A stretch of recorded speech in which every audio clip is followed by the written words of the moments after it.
Hi நண்பர்களே! நம்ம இப்போ என்ன பண்ண போகிறோம்னு பார்த்தோம்னா, வெந்தய புளிக்குழம்பு பண்ணலாங்க.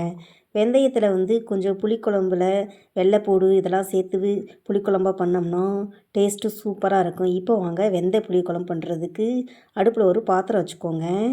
பாத்திரம் வச்சுட்டு பாத்திரம் காஞ்சதுக்கப்புறம் ஒரு 1/2 ஸ்பூன் வெந்தயம், ஒரு 1/2 ஸ்பூன் சீரகம் இதெல்லாம் சேர்த்துக்கோங்க. சேர்த்துட்டு ட்ரையாக நல்லா வறுத்துக்கோங்க. வறுத்துட்டு அதை தனியாக எடுத்து வச்சுக்கோங்க. ஆறுனதுக்கப்புறம் நம்ம இடித்து எடுத்து வச்சுக்கலாம். பாருங்கள், நல்லா மாவு மாதிரி இடித்தாச்சு. இப்போ அடுப்பில் ஒரு பாத்திரம் வச்சுட்டு பாத்திரம் காஞ்சதுக்கப்புறம் தேவையான அளவு ஆயில் ஊற்றிட்டு, ஆயில் காஞ்சதுக்கப்புறம் கடுகு உளுந்தம் பருப்பு போட்டு பொரிய விட்டுட்டு, ஒரு 1/2 ஸ்பூன் சீரகம் சேர்த்துட்டு பொரிய விட்டுட்டு, ஒரு 1/4 டீஸ்பூனுக்கும் கம்மியாக வெந்தயம் சேர்த்துட்டு, இப்போ நம்ம ஒரு 15லேருந்து 20 பல் வெங்காயத்தை பேஸ்ட் பண்ணி வச்சுருக்கோம். அதை சேர்த்து பச்சை வாசனை போகிற அளவுக்கு நல்லா வதக்கிக்கோங்க.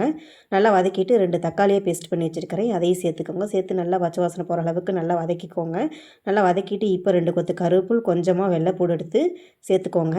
பாருங்கள், இந்த அளவுக்கு சேர்த்துட்டு நல்லா மிக்ஸ் பண்ணி விட்டு நல்லா கலந்து விட்டு நல்லா வதக்கிக்கோங்க. நல்லா வதக்கிட்டு இப்போ ஒரு 1/4 டீஸ்பூன் அளவு மஞ்சள்தூள், ஒரு 2 1/2 டீஸ்பூன் அளவு மல்லித்தூள், ஒரு 1 1/2 டீஸ்பூன் அளவு மிளகாய் தூள் சேர்த்துட்டு நல்லா மிக்ஸ் பண்ணி விட்டு நல்லா வதக்கிக்கோங்க. நல்லா பச்சை வாசனை போகிற அளவுக்கு நல்லா வதக்கிட்டு இப்போ கொஞ்சமாக தண்ணி ஊற்றிட்டு நல்லா கலந்து விட்டுட்டு ஒரு மூடி போட்டு மூடி வச்சு எடுத்துக்கலாம்.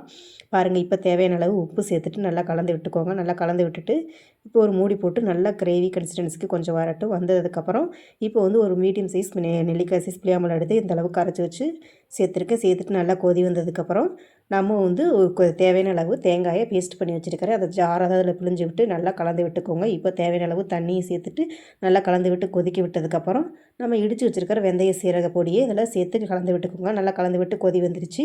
இப்போ கொஞ்சமாக சர்க்கரையை சேர்த்து நல்லா கலந்து விட்டு நல்லா கொதி விட்டு இறக்கிக்கோங்க. அவ்வளோதான், வெந்தய புளிக்குழம்பு ரெடி. இப்போ மல்லித்தழையை தூவி விட்டுக்கலாங்க.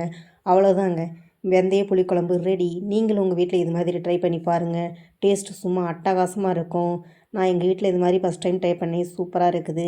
இதை சாதத்தில் சாப்பிட்டோம்னா டேஸ்ட்டு உண்மையாலுமே சூப்பராக இருக்குங்க. நீங்களும் உங்கள் வீட்டில் இது மாதிரி ட்ரை பண்ணி பார்த்துட்டு எப்படி இருந்துச்சுன்னு கமெண்ட் பாக்ஸில் கமெண்ட் பண்ணுங்கள். வீடியோ பிடிச்சிருந்துச்சுன்னா கேபி தேவ் சேனலை லைக் பண்ணுங்கள், சப்ஸ்கிரைப் பண்ணுங்கள், ஷேர் பண்ணுங்கள், கமெண்ட் பண்ணுங்கள்.